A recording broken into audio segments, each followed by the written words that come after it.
마음의 주를 향한 사랑이 우리 찬양 드시고 우리 강 시작합니다. 내 마음의 주를 향한 사랑이 나의 말엔 주가 주신 진리로 나의 눈에 주의 눈물 채워주소서.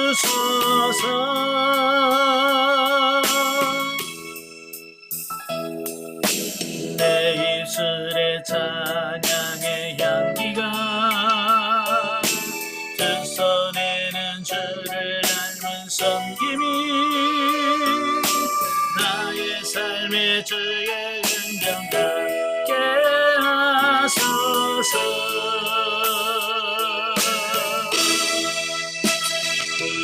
하나님의 사랑이 영원히 함께하리 십자가의 길을 걷는 자에게 순교자의 삶을 사는 이에게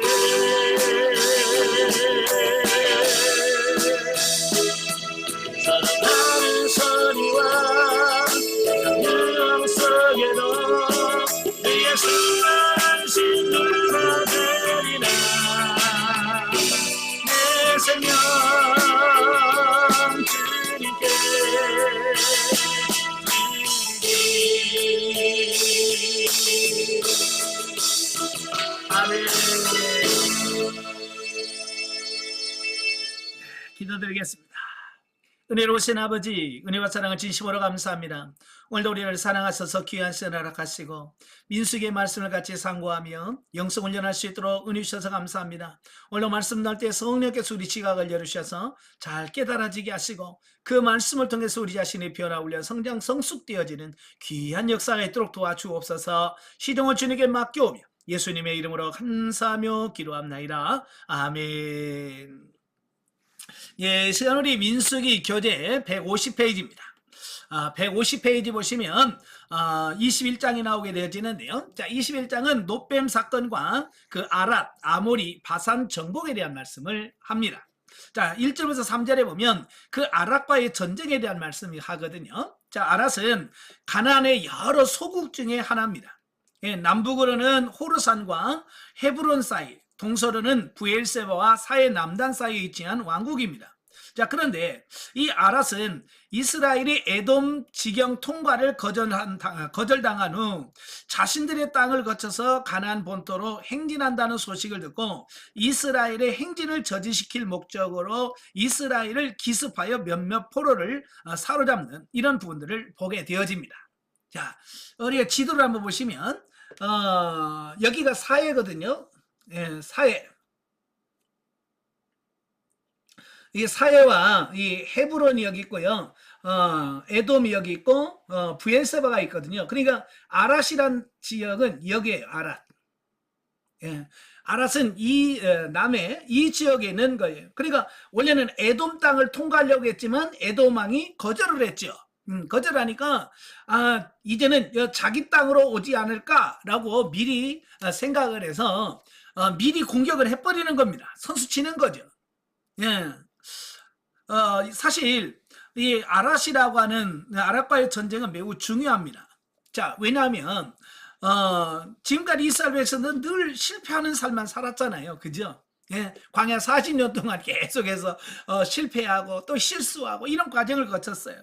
예, 여러분 사람도 그러죠. 계속 실수하다 보면 위축되죠. 이스라엘 백성도 굉장히 의기소침하는 어떤 그런 상황이에요. 그래서 이 전쟁에서 승리를 함으로써 우리도 승리할 수 있구나, 이런 확신을 갖게 되는 계기가 되었다라고 하는 거예요. 자, 여러분도 기도 응답을 잘 못 받을 때 얼마나 낙심이 돼요. 그죠? 그래서 하나님은 내 기도 안 들으시나 봐. 그런데 어느 날 기도 응답을 확 해줬을 때, 와, 하나님이 내 기도를 들어주시네 라고 하는 어떤 확신을 갖게 되잖아요. 하지만 가나안 정복에 있어서 이스라엘 백성들에게 큰 확신을 준 사건이 바로 아랏과의 전쟁이다라고 하는 거예요. 그래서 이스라엘 백성들이 그 공격을 당하니까 하나님께 서원을 합니다.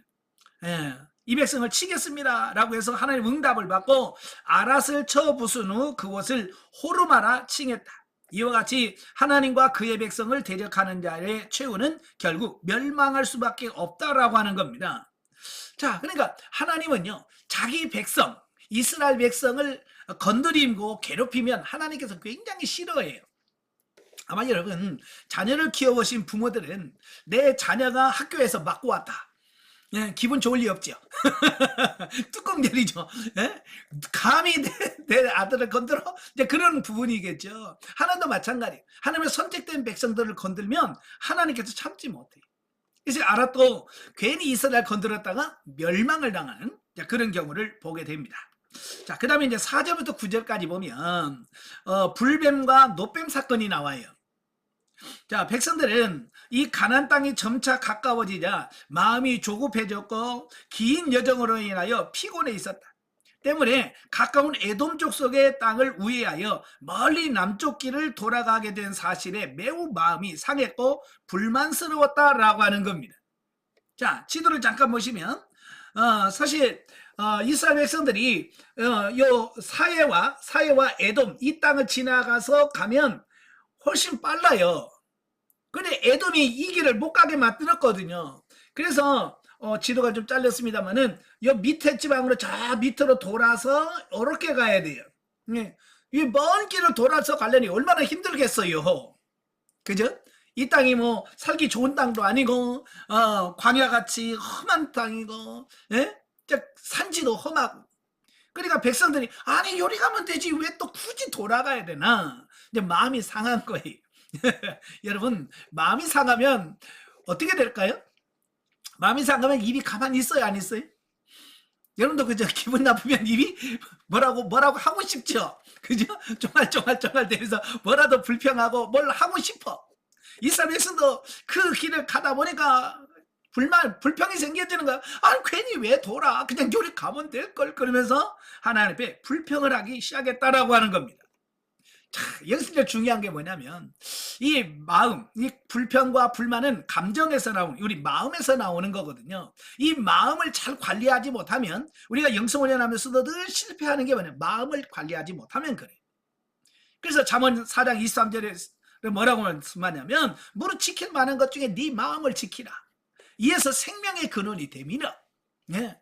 그러니까 이 마음을 다스린다고 하는 것이 굉장히 중요한 거예요. 여러분, 마음 잘 다스려집니까? 화나는 감정 잘 다스려지나요? 예? 속에서 이렇게 올라오는데 그걸 다스려지나요? 안 되죠. 예. 근데 영성이 되면 그게 돼요. 이제 나중에 여러분이 진리 단계 들어가면 이제 내가 다스려지고 정복되어지는 것을 내가 느낄 거예요. 되네. 예. 그때까지는 좀 참고 인내하시면서 열심히 하나님 내 감정을 처리시켜 주세요라고 기도를 하셔야만 돼요. 아시겠죠? 자, 더욱이 그 남쪽 길은 식물이나 물이 없는 매우 척박한 곳이었기에 백성들은 다시금 모세와 하나님을 원망하기 시작했다라고 하는 겁니다. 예. 자, 여기서 중요한 게 하나님이 제일 싫어하는 것 중에 하나가 뭐냐, 원망하고 불평하는 거예요. 예. 하나님이 하시는 일에 대하여 왜 이렇습니까? 라고 불평하는 것을 하나님이 싫어하는 거예요. 이게 얼마나 싫어하는지, 이스라엘 백성들이 길이 좀 안 좋다고 투덜투덜 거니까 하나님께서 뭘 보냈냐면 불뱀을 보냈어요. 이걸 보면 하나님이 얼마나 불평하고 원망하는 걸 싫어하시는지를 보여주는 겁니다.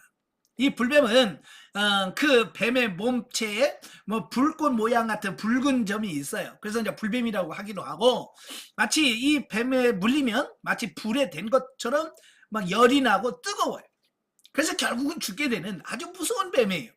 예. 그러니까 하나님이 얼마나 열받으셨는지를 보여주는 거죠. 예. 그래서 불뱀을 보내서 백성들을 막 물게 하는 거예요. 그러니까 백성들이 이 불뱀에 물린 자는 다 죽어가는 거예요. 그때서야 그들이 잘못을 깨달고 모세에게 찾아와서 우리가 잘못했습니다. 예? 하나님께 기도해서 이 불뱀에서 우리를 구원해 주세요라고 회개하고 요청을 하죠.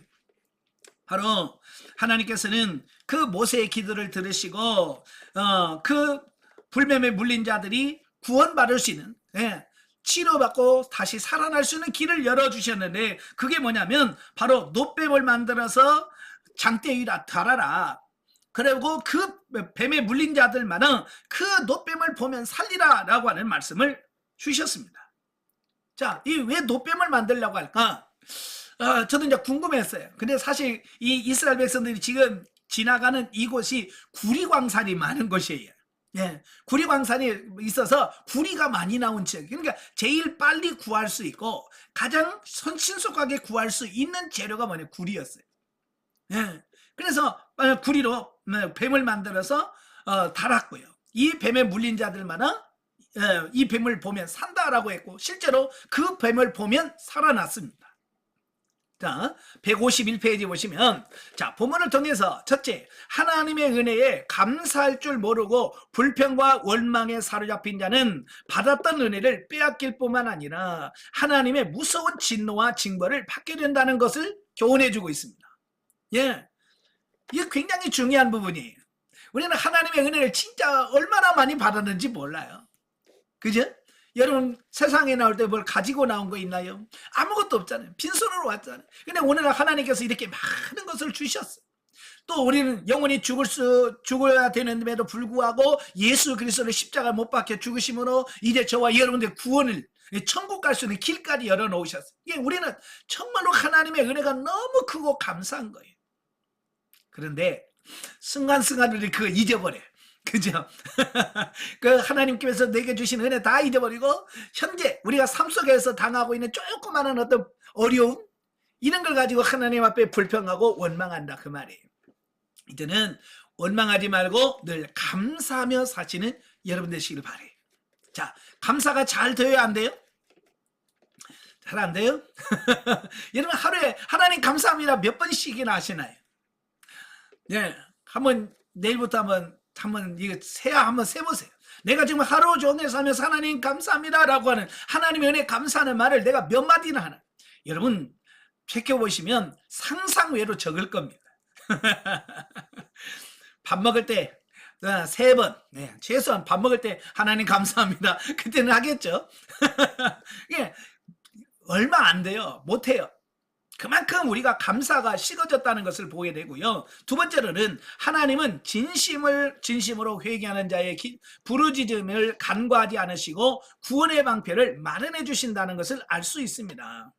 예, 그러니까 불뱀을 보냈을지라도 그들이 회개하고 하나님 앞에 나오니까 하나님께서 바로 어때요? 불뱀에서 구원받을 수 있는, 예, 불뱀에 물려서 죽어가는 그들이 구원할 수 있는 방법을 하나님 또 말씀하셔요. 이건 뭘 말씀하냐? 기도하는 자에게 하나님의 구원의 길을 열어주신다. 반대로 기도 안 하면 안 된다. 아시겠죠? 이 기도하면 하나님께서 길을 열어주셔. 그러나 기도 안 하면 안 열어준다 그 말이에요. 여러분도 좀 기도를 좀 열심히 하시는 여러분 되시길 바래요. 자, 한편 하나님의 구원의 방편으로 주어진 노뱀은 죄에서 구원을 얻게 하는 그리스도의 십자가를 예표한다.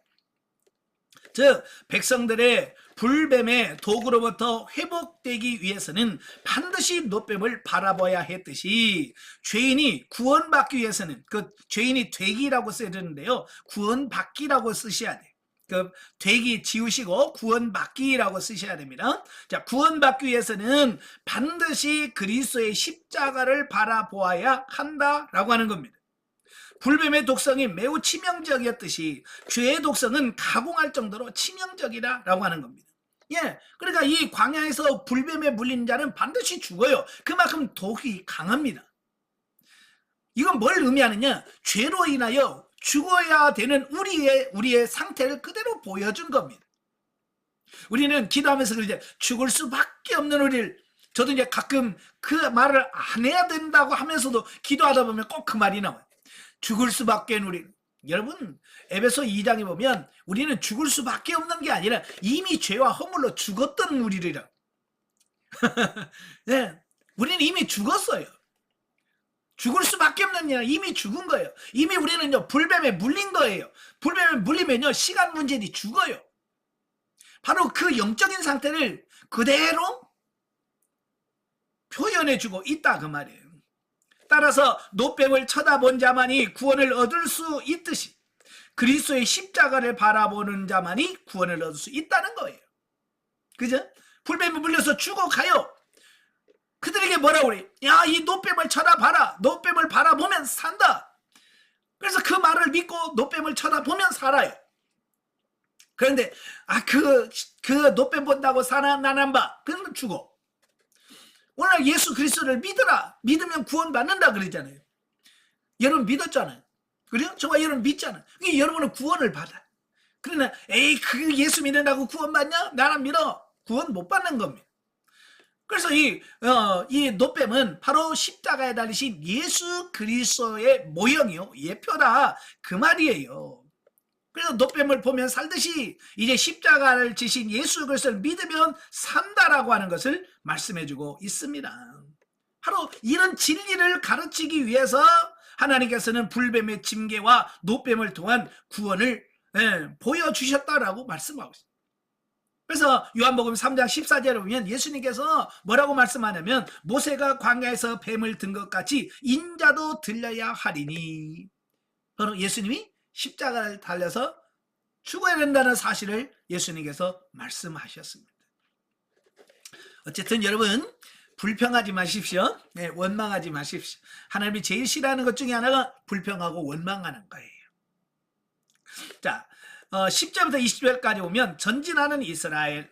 자, 노뱀 사건을 경험한 이후 백성들은 가까운 에돔 땅을 지나 가나안 땅에 진입하려고 했던 애초의 생각을 포기하고 하나님의 명령에 따라 남쪽 길로 돌아 모압 평야를 거쳐서 비스가산 꼭대기에 진을 치게 됩니다.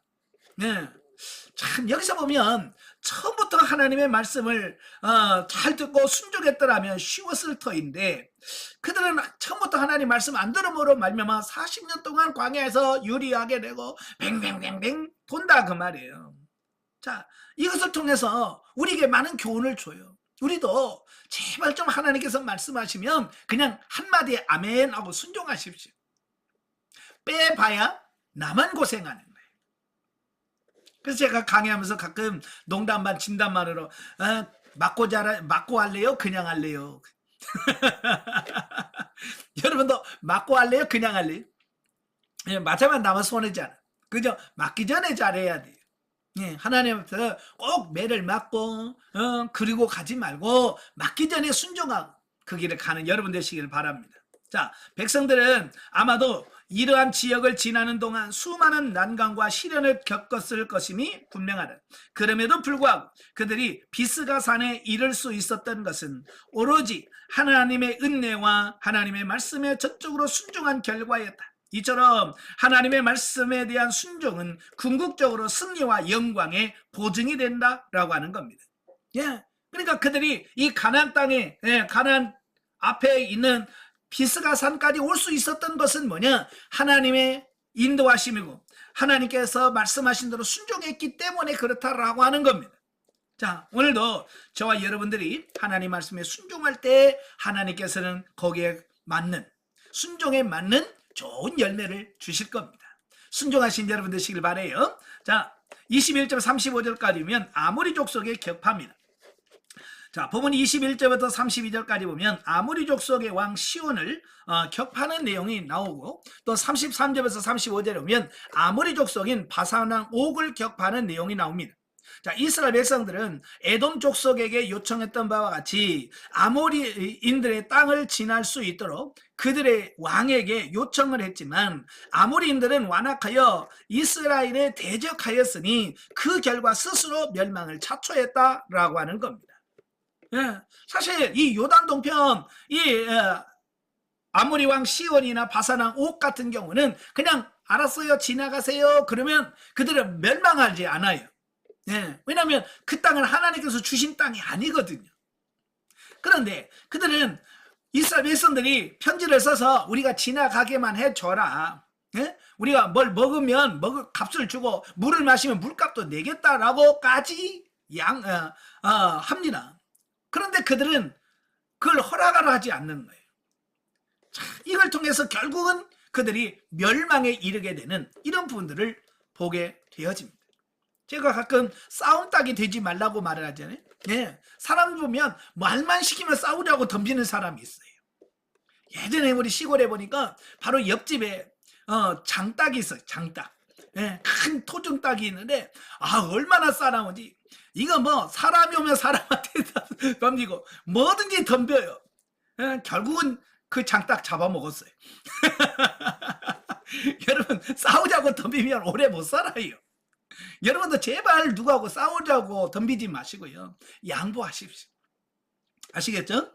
자, 아모리 족속과의 전쟁은 가나안 정복 전쟁을 앞둔 전초적인 성격을 지닌 것으로 장차 이스라엘이 가나안 정복 전쟁에서도 승리할 것임을 예시해 준 동시에 아모리 족속의 관연한 제약으로 인하여 멸망되리라고 하는 아브라함 당시의 예언이 그대로 성취되었음을 보게 됩니다. 그러니까 어찌 보면 이 가나안 땅이 이 아모리 왕 시온과 바산 왕 옥은 어쩌면 그 가나안 정복 요단 서쪽에 있는 가나안 7족속들을 치기 위한 전쟁하기 위한 준비 과정이었다라고 보시면 돼요. 예, 그래서 예행 연습하는 거죠. 마치 이런 거예요. 우리 월드컵 축구 경기를 하면 그 본 시합을 뛰기 전에 평가전이라고 해가지고 그 비슷한 나라와 다른 나라 이렇게 평가전을 치릅니다.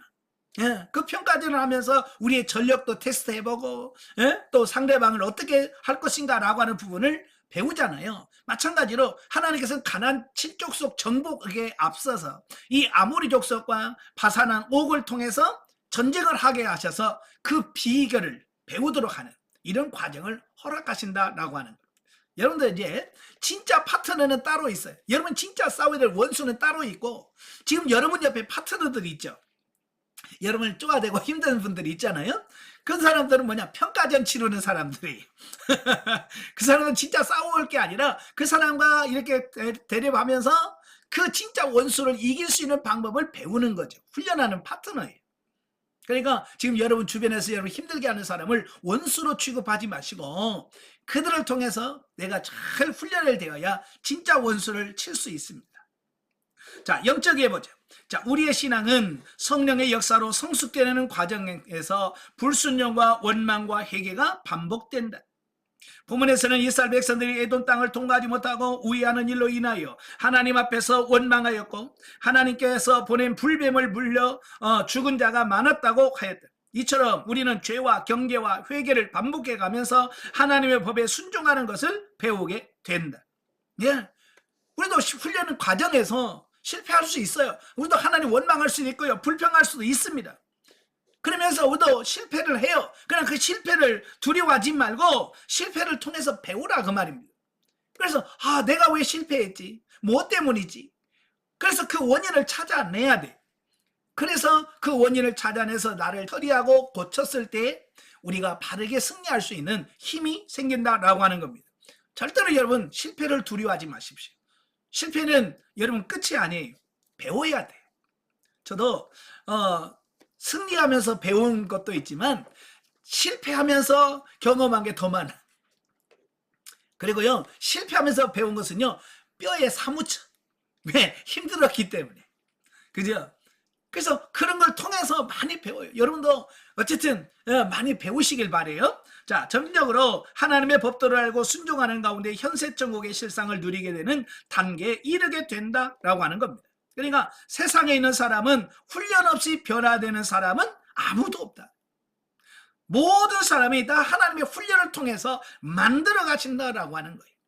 그래서 여러분도 훈련을 잘 통과하시길 바래요. 자, 22장으로 가지요. 자, 22장은 이스라엘 모압 평지 도착과 발람 초청 사건에 대해서 말씀을 하고 있어요. 자, 1절 14절 보면 발락의 초청을 거부하는 발람이 나옵니다.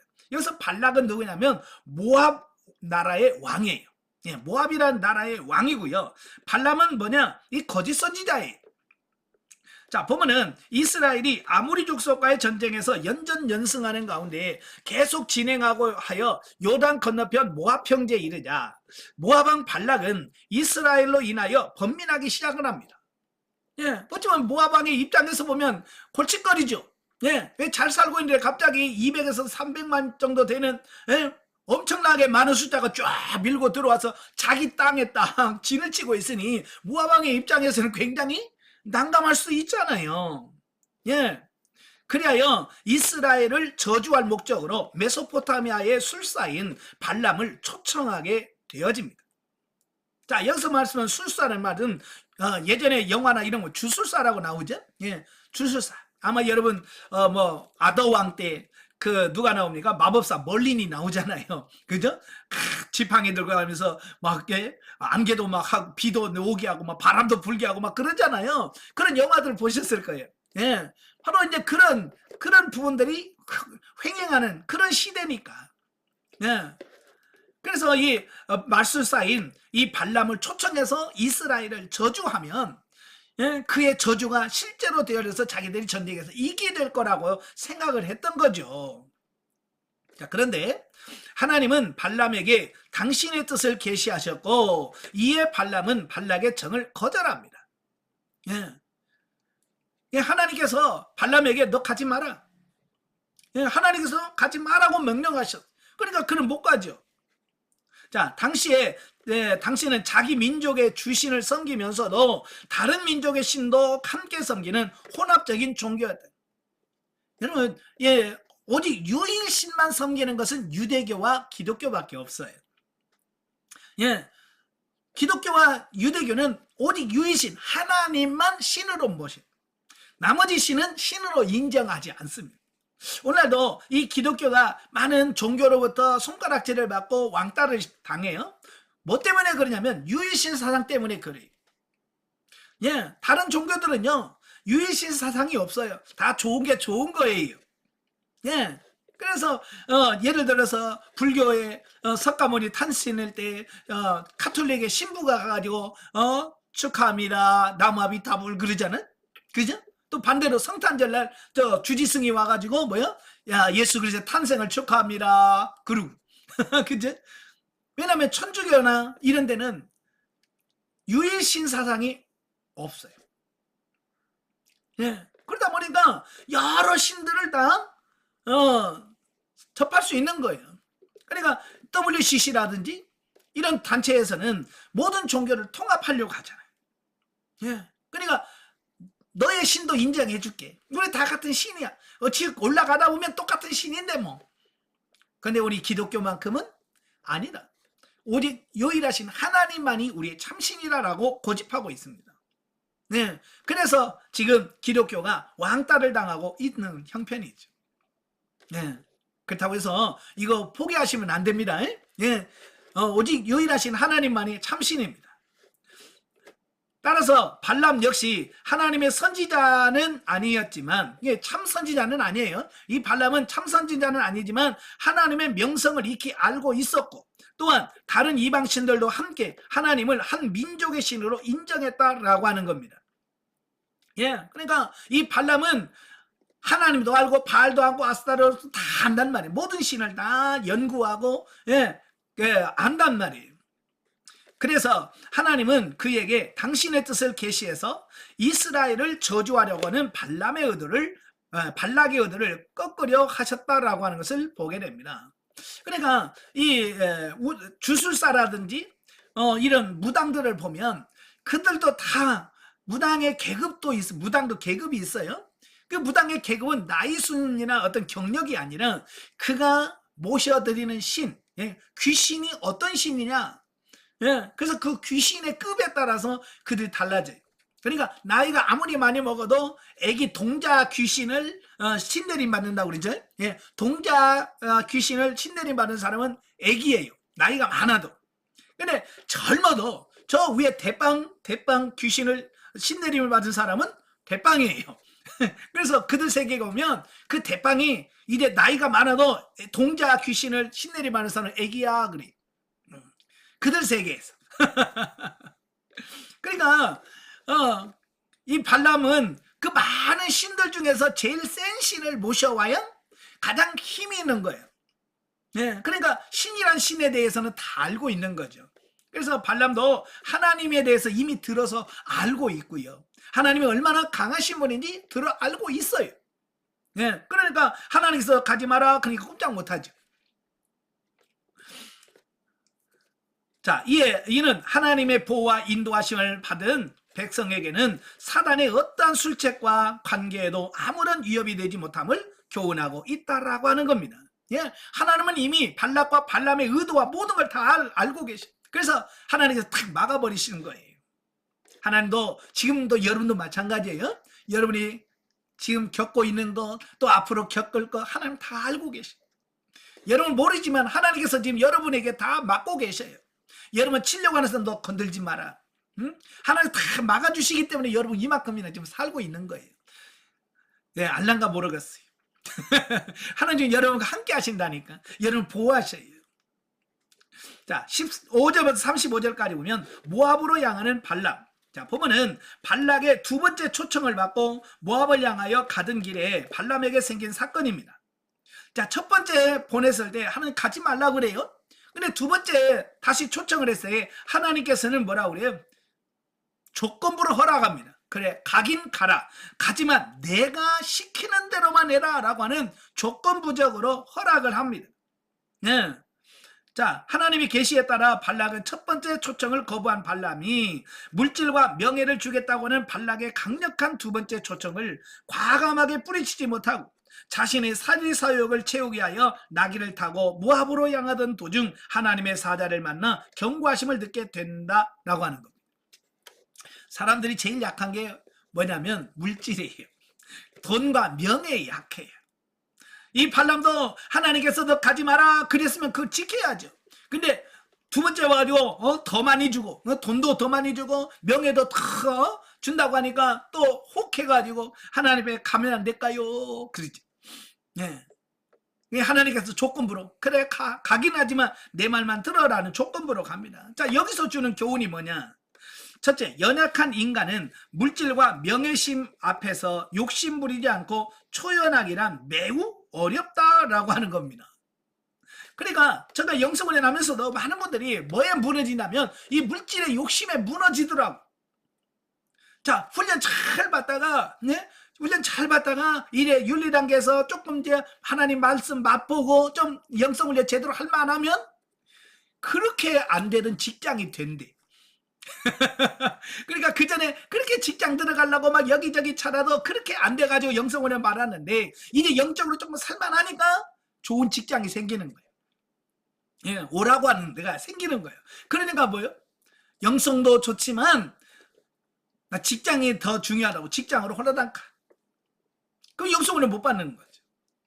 예, 바로 이런 경우들을 종종 본다 그 말입니다. 왜? 내 돈 직장이 없다가 왜 이제 막 영적으로 살려고 하면 그때 들어오는 이게 뭔지를 정확하게 우리가 눈치채야 돼요. 이건 하나님이 주신 게 아니구나. 이건 나를 시험하는 거구나. 마치 발람이 물질의 유혹을 통해서 그를 유혹하듯이 똑같은 유혹이 옵니다. 그럴 때 여러분 넘어가면 안 된다 그 말이에요. 아시겠죠? 어렵지만 이런 부분들은 처리해 가셔야 돼요. 두 번째로 하나님께서 우리의 눈을 열어주시고 깨닫는 마음을 허락해 주지 않는다면 우리는 하나님은커녕 천사도 알아보지 못한다는 것이다. 사실 미천한 짐승인 나귀는 하나님의 사자를 볼 수 있었지만 당대의 최대 복술가였던 발람은 보지 못하였다. 이게 무슨 말이냐면 이래 가는 도중에 하나님의 말씀을 잊어버리는 겁니다. 하나님 뭐라고 했어요? 가긴 가지만 조건부다. 내 말만 전하는 걸로 알아 라고 하지만 발람은 뭘부터 생각합니까? 아, 돈을 얼마나 줄까?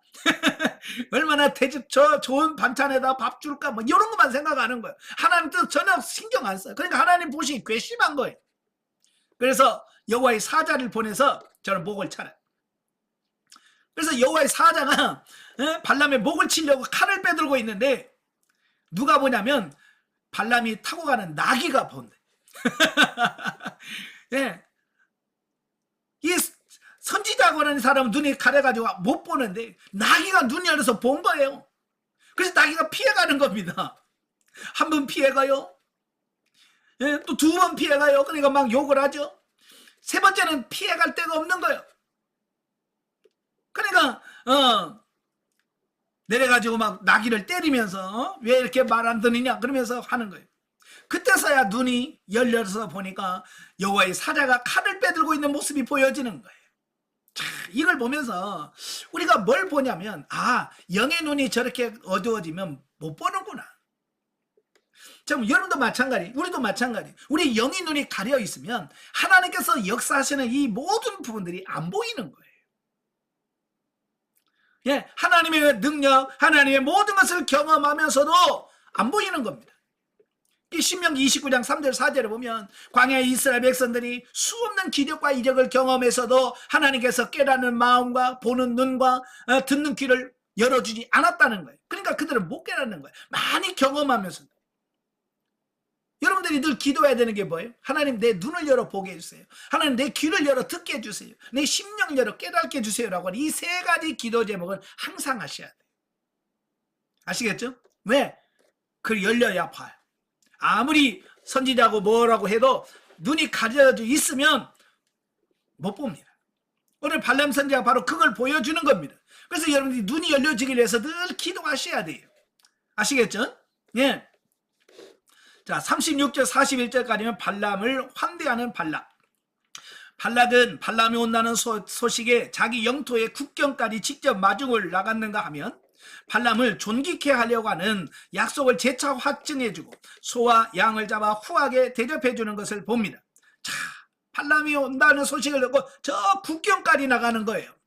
예, 먼 데까지 따라 나왔다. 이 말은 무슨 말이에요? 얼마나 그를 오기를 간절히 사모했는지를 보죠. 우리말에도 그러잖아요. 귀한 손님 오면 버선발로 뛰어나간다, 그런 말 있잖아요. 그죠? 얼마나 반가우면 신발 신는 것도 잊어버리고 그냥 버선발로 뛰어나가서 어서 오세요 그럴까요? 이건 그만큼 그를 환대한다라고 하는 의미가 담겨져 있잖아요. 예. 오늘도 마찬가지예요. 대통령이 어느 나라 국빈으로 방문을 했을 때 그 공항까지 누가 나오느냐, 네, 누가 나오냐에 따라서 그 나라에서 얼마나 귀하게 대접하는지를 볼 수 있어요. 그러니까 가장 당신을 존경합니다, 오신 걸 환영합니다 하는 대통령이 나가는 거예요. 네. 가장 높은 대통령이 나가서 공항에서 맞아들이는 것은 정말 극진한 환대를 의미하는 거예요. 네. 오늘도 여기 보면 발람이 온다니까 발락이 국경까지 갔어요. 이건 완전 국빈급 예우잖아요. 그죠? 최고의 예우를 대해주는 겁니다. 왜? 그래야 좋은 복계를 줘서 좋을 거라고 생각하기 때문에 그런 거죠. 그것은 뭐냐? 발락이 얼마나 다급했고 이스라엘이 얼마나 두려워했는가라고 하는 부분을 여기서 보여주고 있는 거죠. 어쨌든 발락은 발람을 초청하는 데 성공했으므로 그의 계획대로 이스라엘 쳐부수고 승리할 수 있을 거라고 생각했을 것이다. 그러나 이는 하나님을 모르는 자들이 보편적으로 범하는 무지의 결과다. 하나님은 결코 사랑하는 자기 백성을 포기하시는 분이 아니시기 때문이다. 그죠? 발락이 이걸 모르는 거예요. 하나님은 한번 택한 이스라엘 백성 결코로 포기하지 않으십니다. 영적에 보죠.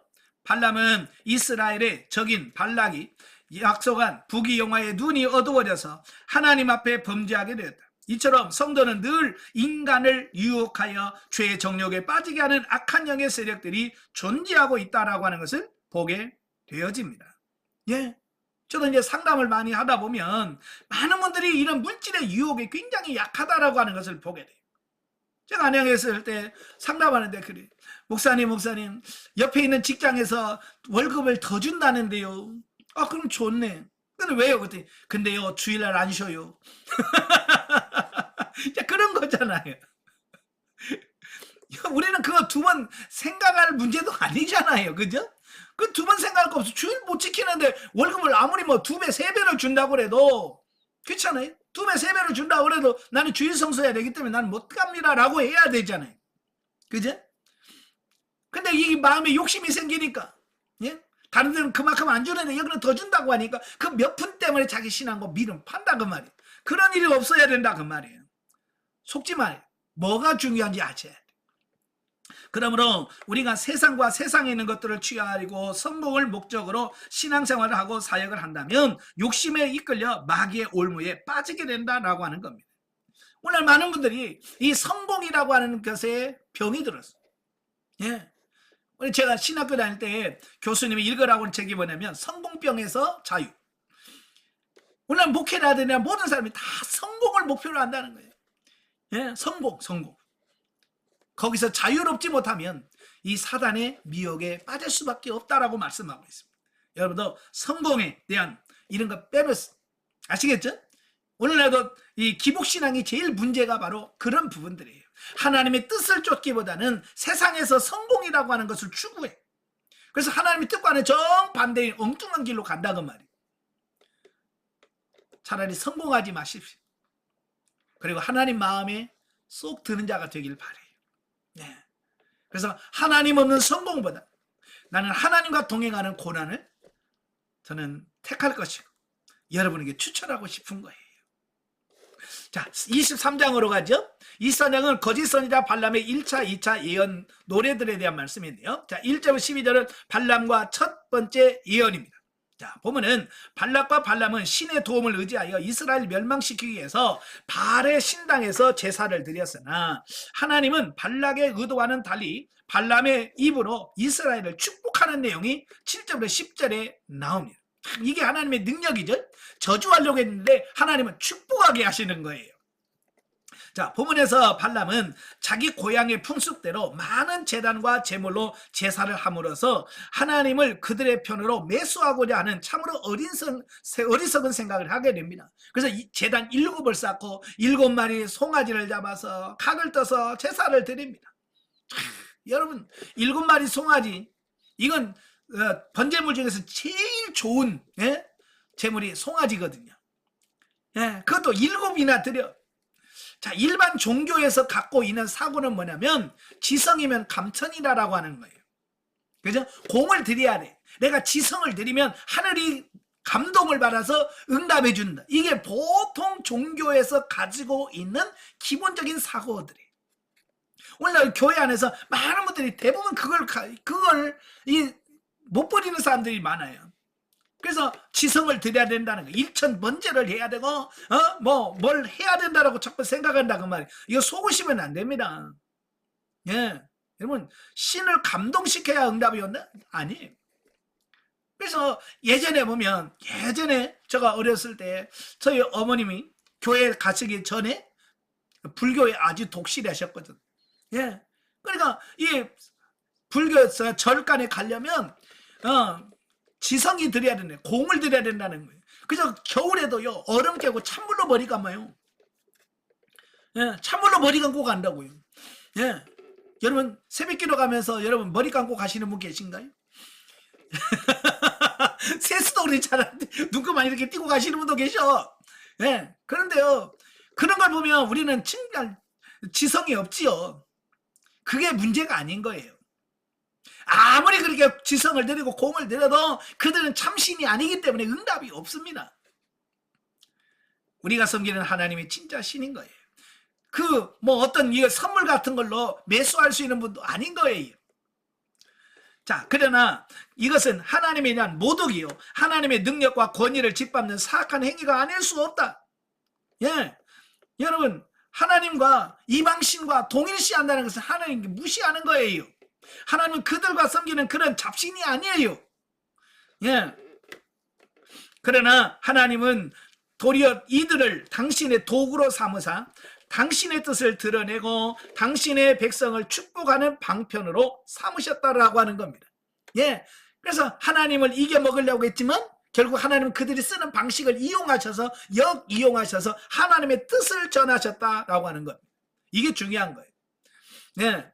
이런 사실은 사람이 그 계획을 스스로 세운다 할지라도 그 길을 인도하시는 분은 하나님이시라는 것, 하나님과 그의 백성을 해하려는 악인의 계획을 결코 성공할 수 없음을 잘 보여준다라고 하는 것을 보게 되어집니다.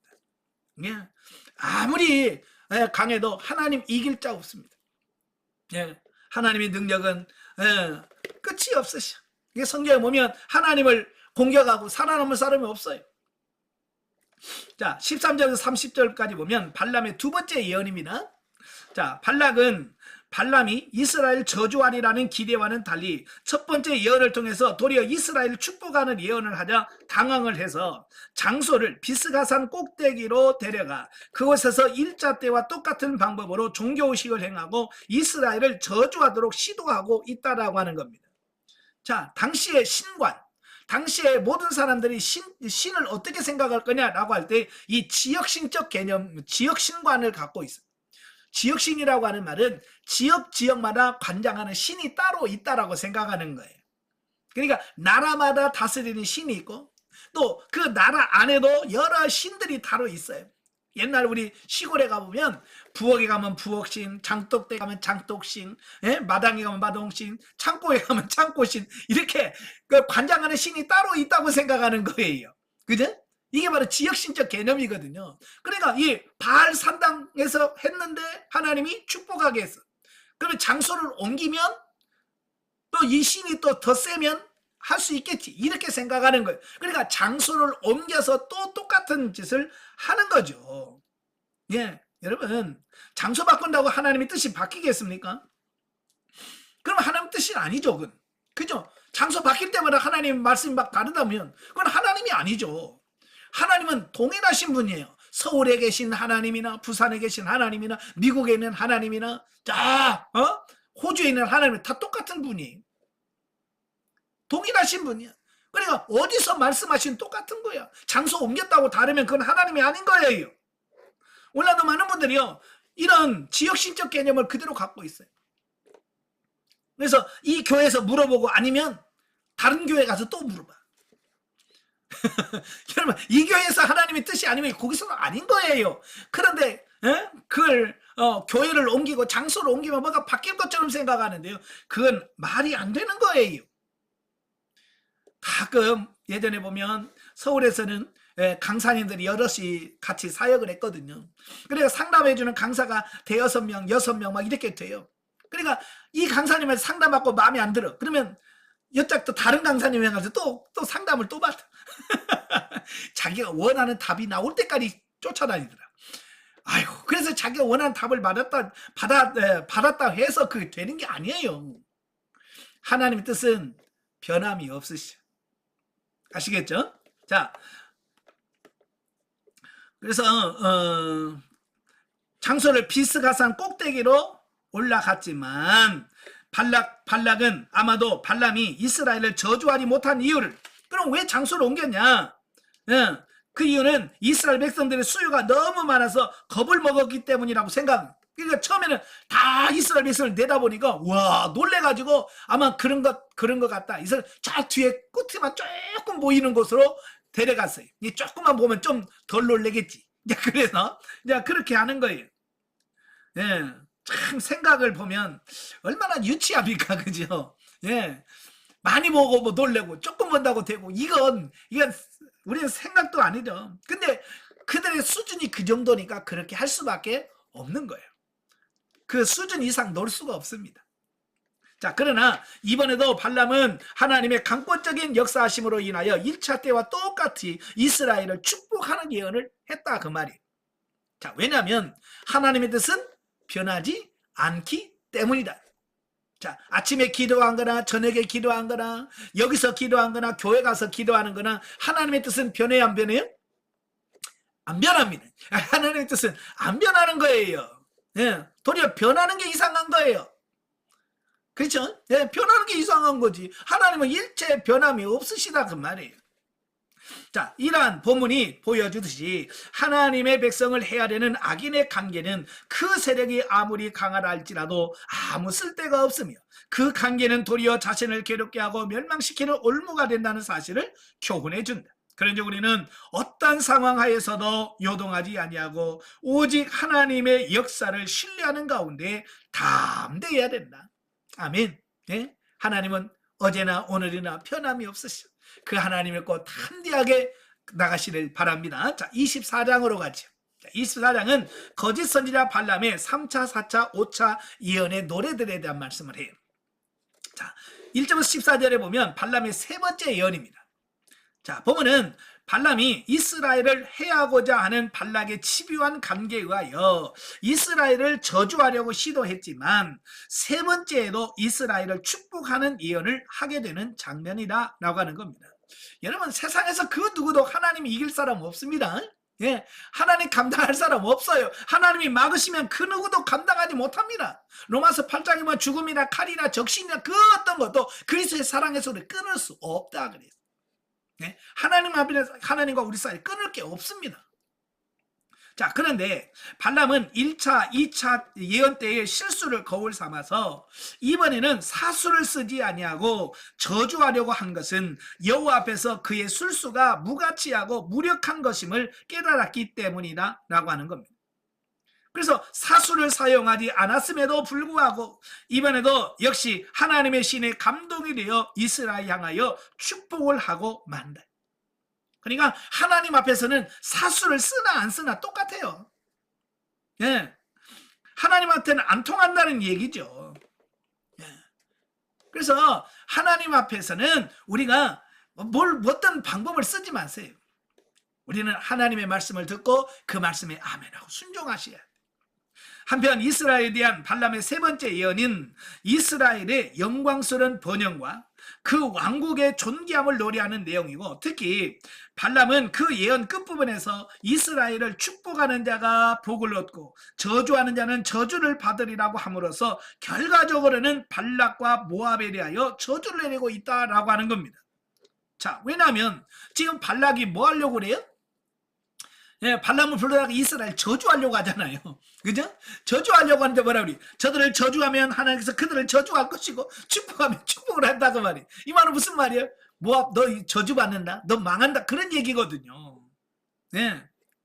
그런데 문제는 뭐냐면 그걸 알려줘도 발락은 못 깨닫는다는 거예요. 이게 영적으로 무지한 사람은 하나님의 말씀과 하나님의 뜻을 알려줘도 몰라. 못 깨달아요. 그래서 도리어 저주의 자리로 자기가 스스로 들어가는 거예요. 예. 자, 이런 부분은 하나님의 백성의 존귀함은 하나님의 섭리와 역사심에 의하여 보존된다는 사실을 증거하며, 예, 이 말이 무슨 말이에요?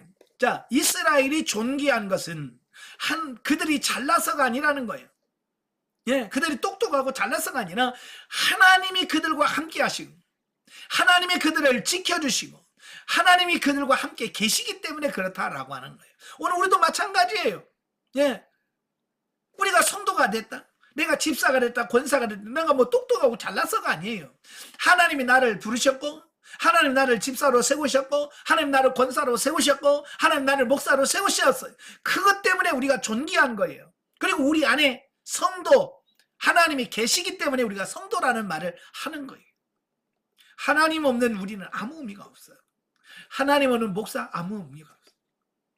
하나님이 계시지 않은 장로 권사 이건 아무 의미가 없는 거예요.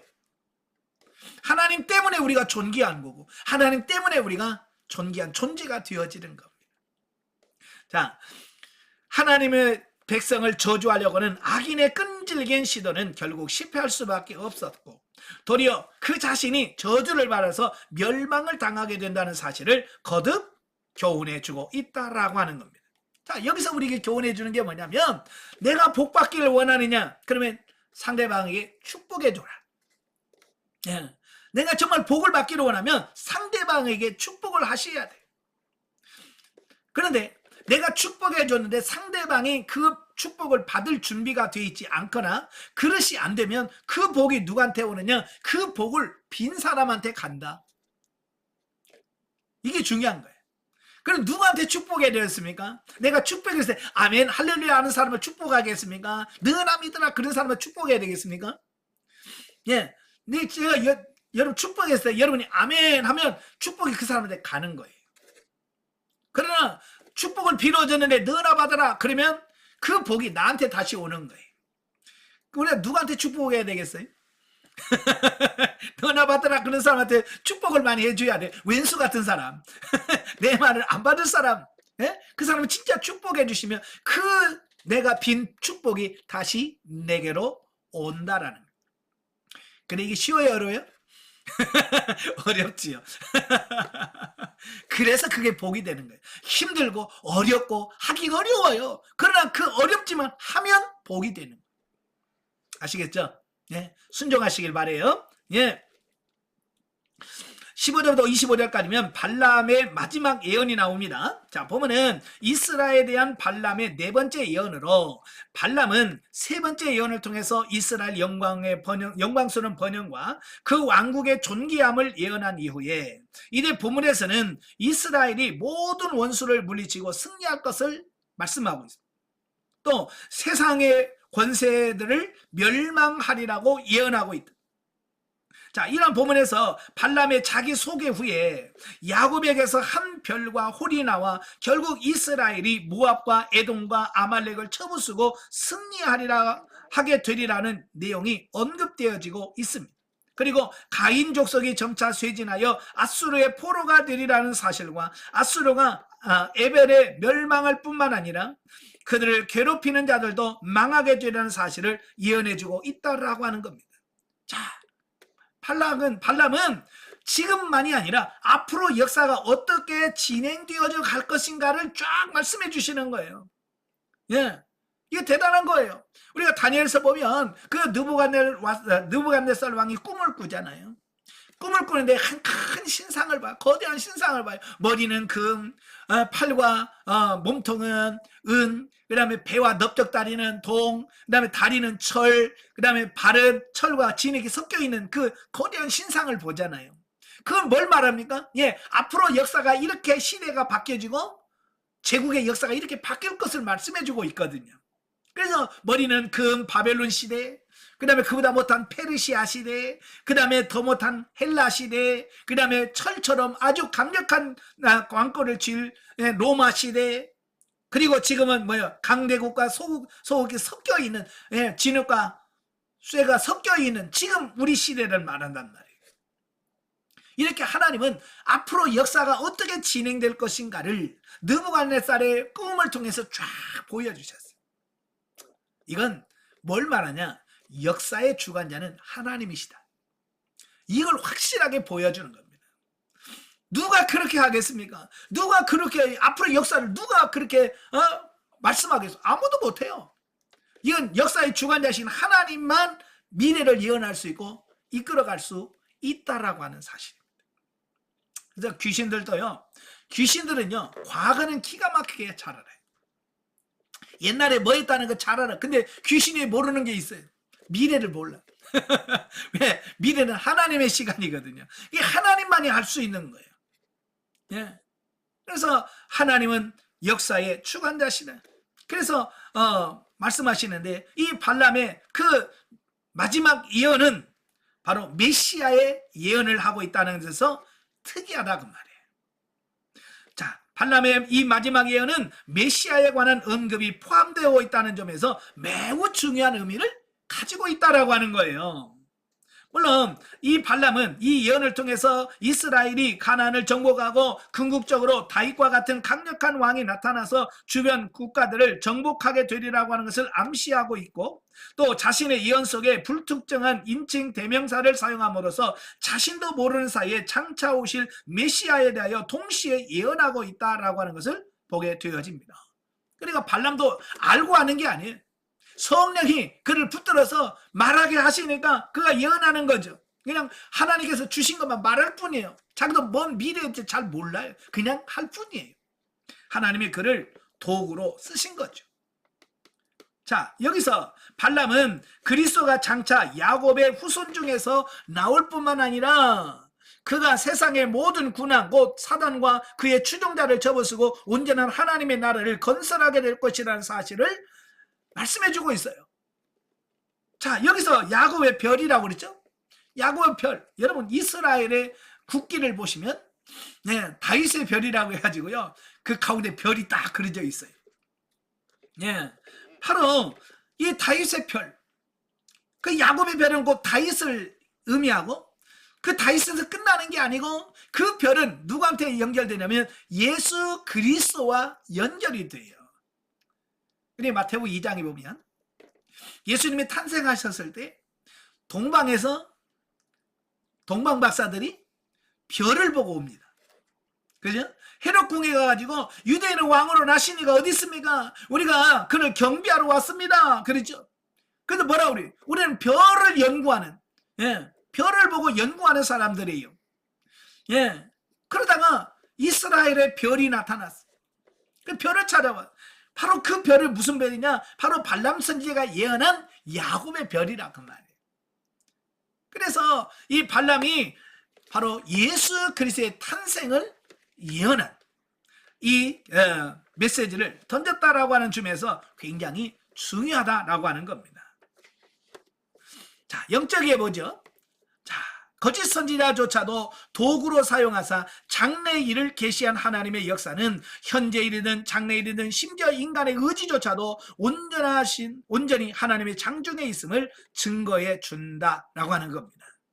자, 여기서 이제 우리가 깨달아야 될 게 뭐냐면 이 발람 선지자가 메시아 예수 그리스도가 탄생을 예언했단 말이에요. 그러면 우리는 야, 이 대단한 사람이나 어떻게 그런 능력이 있어서 그런 예언을 하지라고 생각할 수 있을 거예요. 그죠? 그런데 중요한 것은 발람에게 그런 능력이 있어서가 아니라 하나님이 그를 도구로 쓰셔서 하나님의 뜻을 전하는 도구로 쓰셨을 뿐이지 그 자체가 능력이 있거나 뭐가 있어서가 아니라는 거예요. 제가 성경에 있다가 굉장히 고민스러운 의문스러운 점들이 있었어요. 그게 뭐냐면 사무엘상 1장에 보면 누가 나오냐면 엘리 제사장이 나와요. 한나의 기도하는 때 엘리 제사장이 뭐라고 말씀하냐면 야, 너 술 끊어라. 네? 자, 그러면서 지금 속이 지금 간절하게 지금 애절하게 기도하는 한나, 그죠? 아이가 없어서 지금 고통스러워서 기도하고 있는 한나에게 뭐라고 그래? 야, 술 끊어. 왜 성전까지 와가지고 술주정이야? 그러고 있어요. 그걸 보면 얼마나 이 엘리 제사장이 영적으로 분별력이 없는가. 그걸 보여주는 거거든요. 이게 술 취해서 술주정하는 거하고 하나님께 기도하는 것도 분별하지 못할 만큼 영적 분별력이 없는 사람이 엘리 제사장. 그런데 한나가 그러죠. 예? 지금 내 마음이 슬픈 걸 내가 지금 하나님께 기도하고 있는 중입니다. 그러니까 그 엘리 제사장이 뭐라고 평안히 가라. 하나님께서 너희 기도를 들어주실 거다. 자, 그 말을 합니다. 그리고 그 말을 듣고 갔더니 진짜 아기가 나. 그 엘리 제사장은 영적으로 그러니까 깨어있는 선지자가 아니거든요. 예? 예, 1장부터 2장에 보면 그가 정말로 눈이 어두웠고요. 영적으로 진짜 영적이지 않는 사람이 엘리 제사장이에요. 그런데도 그가 평안히 가라. 하나님 너희 기도를 들어줄 거다. 그 한마디에 임신을 한다면 애를 못 낳던 여인이 애를 안 낳으라고 말이에요. 이게 도대체 이게 뭐지? 또 하나는 사무엘상 28장에 가면 사울왕이 나중에 블레셋이 쳐들어와요. 블레셋이 쳐들어오니까 꿈으로도 하나님께 기도해도 안 듣지, 뭐 의림과 둔빔으로도 말씀하지 않지, 도무지 하나님의 음성을 들을 길이 없는 거예요. 그래서 결국은 신접한 여인을 찾게 돼. 그죠? 신접한 여인을 찾아서 사무엘의 영을 불러오라. 그러죠? 그래서 불러올 사무엘 선지자를 영을 통해서 하나님의 음성을 들어요. 저는요 그걸 보면서 도대체 이게 뭘까? 이게 뭐지? 라는 고민을 많이 했어요. 그런데 어느 정도 성장하고 나서 하나님께서 이걸 쫙 보여주시는데 오늘 발람 선지자 예언도 마찬가지고 엘리 제사장도 마찬가지고 그 사울왕 때의 신접한 여인도 마찬가지고 그들이 똑똑하거나 그리고 잘나거나 영적이어서 하나님께서 그를 사용하신 것이 아니라 하나님의 뜻을 나타내게 한 도구로 그들을 사용하셨을 뿐인 거예요. 아시겠죠? 네. 왜? 그래야 그들을 알아듣고 그걸 깨달을 수 있으니까 하나님께서는 그들을 도구로 쓰신 것뿐이야. 그들이 잘나고 똑똑해서가 아니라 그 말이에요. 아시겠죠? 네. 그래서 우리가 이런 부분들을 정확하게 이해를 하셔야 돼요. 이걸 알면 우리 사람들이 교만할 이유가 없는 거예요. 하나님, 내가 똑똑하고 잘나서 하나님 나를 쓰시겠지? 아니에요. 내가 못나도 하나님은 나를 도구로 쓰실 수 있어요. 그러니까 하나님 나를 썼다고 해서 내가 꼭 잘난 건 아닌 거예요. 그래서 우리가 늘 하나님께 겸손하면서 하나님 나를 써주셔서 감사합니다. 내가 하나님의 쓰실 만한 도구로 온전하게 주님 앞에 쓰여지길 원합니다 라고 우리가 겸손해야지. 내가 말이지 그러면 안 돼. 아시겠죠? 절대 교만하지 마시고 늘 겸손하시는 여러분 되시길 바랍니다. 예. 자, 25장으로 갑니다. 158페이지. 자, 25장은 바알볼 우상 숭배와 음행 사건에 대해서 말씀하고 있습니다. 자, 이 바알볼 사건은 잘 나가던 이스라엘이 또 실패를 경험합니다. 예. 자, 여기서 볼 때 우리에게 말씀하는 게 뭐냐면 잘 될 때 조심해야 된다라고 하는 거예요. 잘 될 때. 예. 보통 언제 시험 들고 언제 안 되냐면 잘 되다가 갑자기 엎어지는 경우가 너무 많아요. 그죠? 교회 안에서도 좀 성공했네, 잘 나가네, 그러다가 어느 날 보면 홀가닥 껴요. 목회자 중에서도 그런 분들 많습니다. 예. 젊어서 목회에서 교회가 커서 이래 명성도 있고 이래 인정받을 만할 때 훅 가는 경우들이 많이 있어요. 그래서 사도 바울이 뭐라고 그래요? 고린도서 10장에 선줄로 생각하거든 넘어질까 조심해라. 항상 우리가 야 이쯤 되면 이만큼 됐으니 항상 그럴 때 조심해라. 그럴 때 넘어진단 말이에요. 아시겠죠? 예, 여러분 항상 조심하시길 바래요. 자, 1절부터 5절까지 보면 이스라엘의 영육간의 음행에 대한 말씀을 해요. 22에서 24장에 걸쳐서 이스라엘을 저주하려고 했던 발람과 발람은 하나님의 저지로 그 계획이 실패합니다. 그래서 서로 헤어져서 자신의 처소로 돌아갈 수밖에 없었죠. 왜? 하나님 허락하지 않으니까. 자, 그런데 문제는 뭐냐면 이 발람의 마음속에는 여전히 발락이 약속한 재물과 명예를 놓치고 싶지 않았다는 말이에요. 발람이 왜 왔습니까? 예, 발락이 주겠다는 그 돈, 그죠? 물질의 마음이 뺏겨서 왔거든요.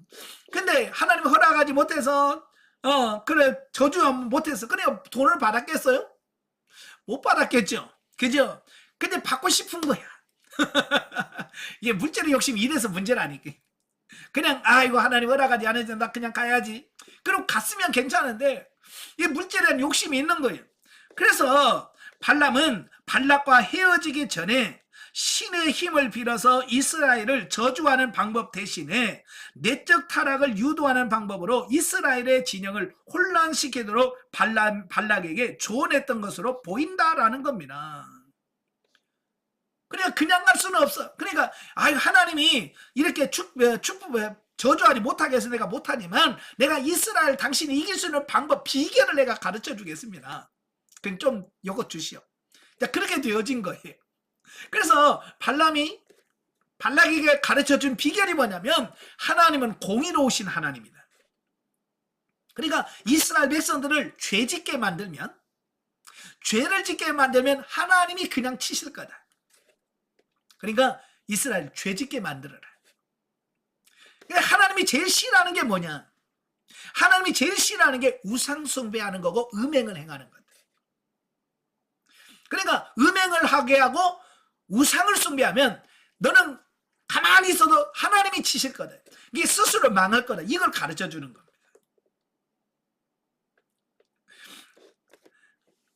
자, 보면은 이스라엘 백성들이 바로 이 발람의 꾀를 빠져서 모압 여인과 음행을 자행했다라는 겁니다.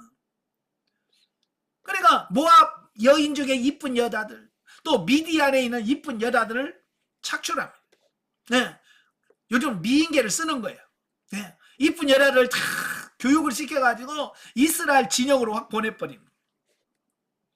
이스라엘 진영 와가지고요 남자들을 미혹하는 겁니다. 남자들을 미혹해가지고요 어디로 가니 자기 신전으로 데려가는 겁니다. 신전으로 데려가서 거기서 음행을 하고 우상을 숭배하게 만들어버리는 겁니다. 이스라엘 백성들이요 왜 하나님의 선민입니까? 예, 하나님만 섬기도록 돼 있잖아요. 그죠? 하나님만 섬겨야 그들이 하나님을 섬기냐 우상을 숭배하는데 개입하는 거예요. 그러니까 하나님이 진노하실 수밖에 없는 거예요. 하나님께서 하나님을 섬기라고 애굽에서까지 구원해내셨고 광야 40년 동안 그들을 지켜주었지만 그들은 그 하나님의 은혜와 이걸 다 잊어버리고 여전히 음행을 하고 우상 숭배하는, 이게 하나님이 제일 싫어하는 건데 그 하나님 제일 싫어하는 것을 행한다고 말이에요. 그러니 하나님께서 진노하셔서 그 땅을 연병으로 치셨습니다. 연병으로 치셨어요. 이처럼 백성들은 하나님의 은혜로 발락의 칼에서 구원을 받았음에도 불구하고 약속의 땅을 목전에 두고 육체적인 음행과 함께 우상을 숭배하는 영적 간음을 행하는 이중의 범죄를 자행함으로써 그들의 앞날에 커다란 시련과 장애를 스스로 만들어 만드는 어리석음을 범하고 말았다라고 하는 겁니다. 여러분 지금 이스라엘 땅, 이스라엘 백성들이 거주한 곳이 어디예요? 예, 요단강 바로 건너편이에요. 예, 예, 지도를 한번 보시면 이스라엘 백성들이 어디 있냐면 바로 여기 있어요. 예, 여기 있어요. 지금 요단강이거든요. 이 요단강만 건너면 가나안이에요. 바로 요단강 바로 직전, 가나안 땅에 들어가기 직전인데 여기서 조금만 참고 인내했으면 그들이 다 가나안에 들어갈 거 아니에요. 근데 그걸 못 참아서 거기서 미혹을 당해가지고 우상을 숭배하고 타락하면 거기서 죽는다. 이게 얼마나 억울합니까? 그죠? 그러니까 우리가 훈련 받을 때도 아예 초기에 그냥 훈련 받고 한 2달 만에 나 싫어요, 나 안 받을래요, 그런 사람이 있는가 하면, 어떤 사람은 거의 수료 한 서너 달 남겨놓고 아이고 나 못하겠습니다, 이런 사람이 있다 그 말이에요. 누가 더 아쉬워요? 3년 가까이 해놓고 네, 떨어진 사람이 아깝잖아요. 조금만 더 인내하고 가면 될걸. 예, 제가 여러분에게 뭐라고 말해요? 조금만 견뎌라. 그게 오래 견딜 필요 없어. 조금만 견디면 돼요. 제가 출애굽기 15장에 강의하면서 그랬죠. 예, 이스라엘 백성들이 홍해를 건너요. 홍해를 건넜을 때 그들이 얼마나 기뻤습니까? 그래서 홍해 건너고서 미리암을 중심으로 모든 여자들이 소고를 치면서 춤을 추면서 하나님을 찬양합니다. 거기까지 기가 막혔어요. 그죠? 근데 사흘 동안 물이 없는 광야를 지납니다. 마라의 씀을 만나니까 어떻게 됐어요? 하나님 원망하고 불평하게 돼요.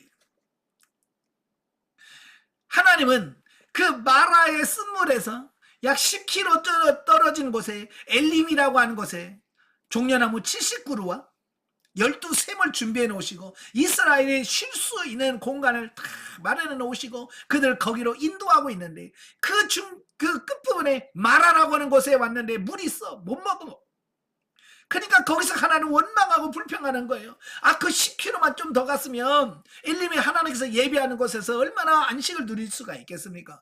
그걸 못 참아가지고 하나님 또 얻어 터진다는 거예요. 제가 그때 그랬잖아요. 조금만 참으면 되는데. 예. 여러분 10km 가는데 몇 분이나 걸리겠어요? 길어야 2시간이에요. 예. 길어야 2시간이며 2시간만 가면 하나님이 예비하신 곳이 있는데 그 2시간 못 참아가지고 그들이 망한다 그 말이에요. 이들도 마찬가지예요. 이제 요단강만 건너면 가나안이잖아요. 이제 조금만 참으면 되는 거 그걸 못 참아가지고 그런다 그 말이에요. 여러분도 나 못 참겠다, 이 도무지 못 참겠다라고 해서 조금만 더 참으시면 돼요. 아시겠죠? 네. 자, 6절부터 15절까지 보면 비느하스의 의분에 대해서 나와요. 자, 하나님은 모압 여인과 음행하고 우상숭배에 참여한 백성들을 공개 처형과 연병으로 심판하셨다라고 하는 겁니다.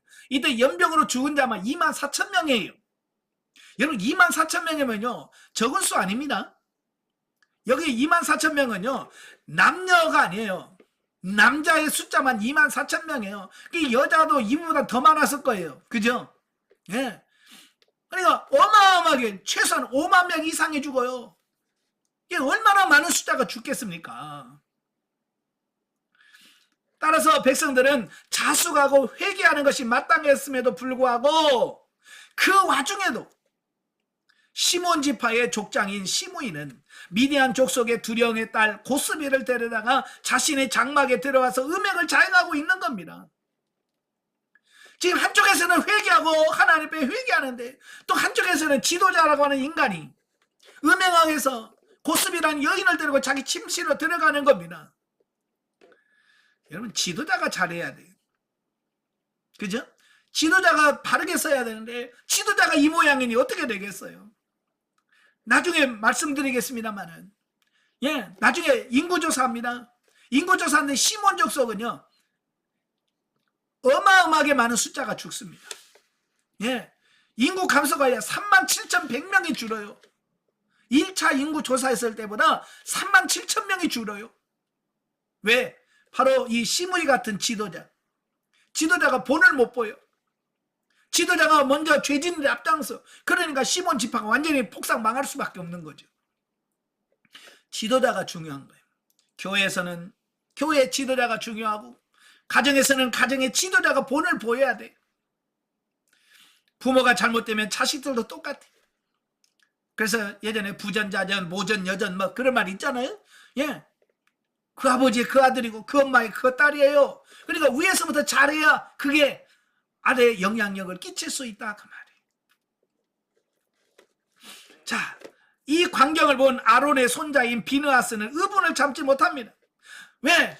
한쪽에서는 지금 처형이 일어나고 회개하고 있는데 그 와중에도 지도자라는 인간이 회개해도 모자랄 판인데 또 음행하겠다고 여자를 데리고 들어가는 모습에 분이 나는 거예요.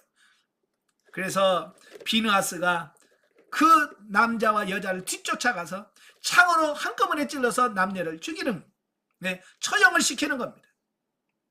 이러한 비느하스 행위는 개인적인 감정에서 나온 것이 아니고 순간적인 비이성적인 행동에서 나온 것이 아닙니다. 그는 오직 하나님의 영광을 드러내고 이스라엘의 거룩함을 회복하고자 하는 신앙적 열심의 발로였다라고 하는 겁니다. 여러분, 우리 감정에는 두 가지 감정이 있어요. 육신에서 나오는 감정과 영에서 나오는 감정이 있습니다. 여러분, 육신에서 나오는 감정은 죄요, 사망이에요.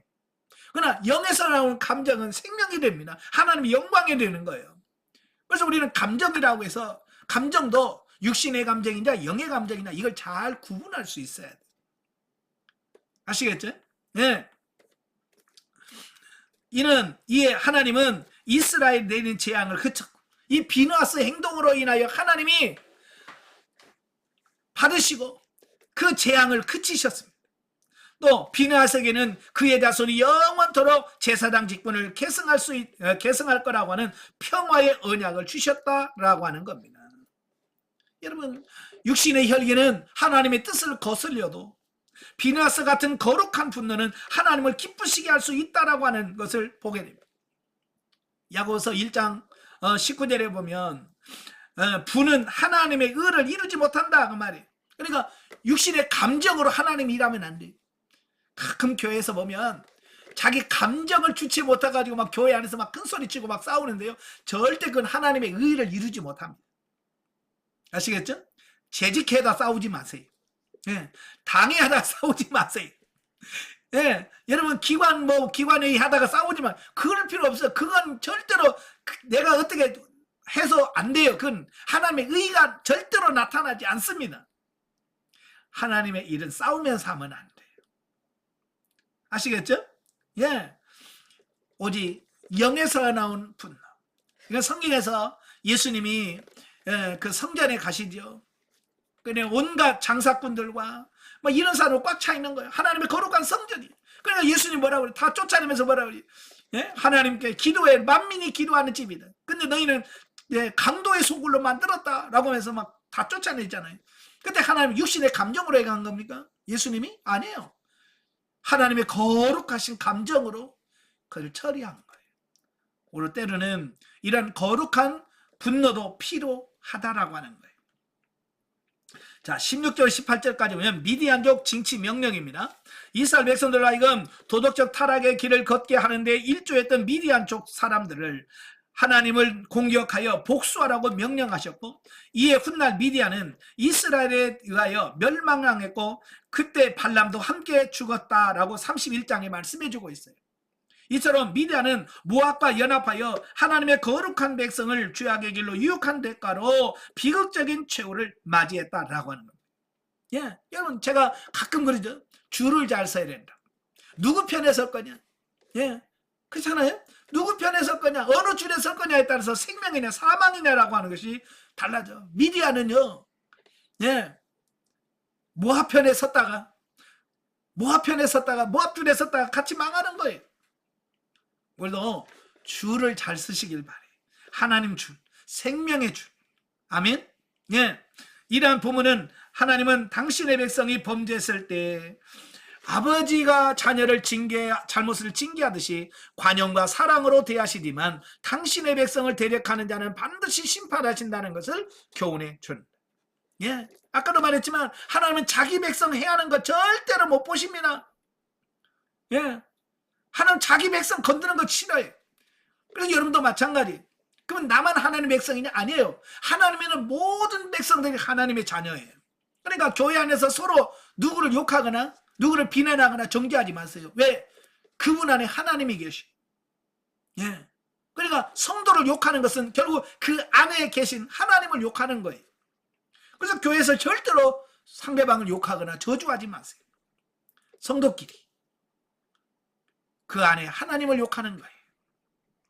영적에 보죠. 8절 약속의 땅 가나안을 지척에 둔 이스라엘 백성은 간음과 우상 숭배의 악을 행함으로 죽임을 당하게 된다. 이는 믿음이 성숙한 자들도 과거에는 생각할 수 없었던 죄를 범할 수 있음을 보여준다. 영적으로 성숙한 자의 삶은 진리의 말씀을 따르는 가운데 윤리 도덕적인 법도 잘 지켜야 된다라고 하는 겁니다. 여러분, 죄라고 하는 것은요, 순간 쑥 들어올 때가 많아요. 그래서 우리가 깨어있지 않으면 그 죄의 유혹에 넘어간다 그 말이에요. 우리가 잘 아는 것처럼 경건한 왕이요 성군이라고 하는 다윗도, 예, 잠자다가 일어나서 옥상을 걸리다가 목욕하는 여인을 보고 그 순간 욕정을 못 견뎌서 어떻게 해요? 그가 죄를 짓잖아요. 여러분, 죄라고 하는 것은요 이렇게 순간에 들어온다니까요. 그래서 우리가 늘 깨어서 정신을 차려야 돼. 그리고 영성의 꽃은 윤리입니다. 그러니까 그 사람의 윤리를 보면 영성이 얼마나 되었는지 이게 알 수가 있는 거예요. 그러니까 영성을 냈다고 하면서 나는 영성이 됐다라고 하면서 삶이 안 따라주면 그건 영성이 아닌 거죠. 우리 삶이 매일같이 변화되고 매일같이 예수님을 닮아가는 여러분 되시기를 주님으로 축원합니다. 기도하겠습니다. 은혜로우신 아버지 감사합니다. 오늘도 귀한 말씀을 들었습니다. 아버지의 순간순간 우리는 죄의 유혹에 노출될 수밖에 없습니다. 그러나 그 많은 과정 속에서 우리가 은혜와 진리 안에 바르게 서서 승리해가는 우리 모두가 되게 하시고 날마다 예수님을 닮아가는 우리 모두가 되어지게 하옵소서. 예수님의 이름으로 감사하며 기도합나이다. 아멘. 하나님 드립니다.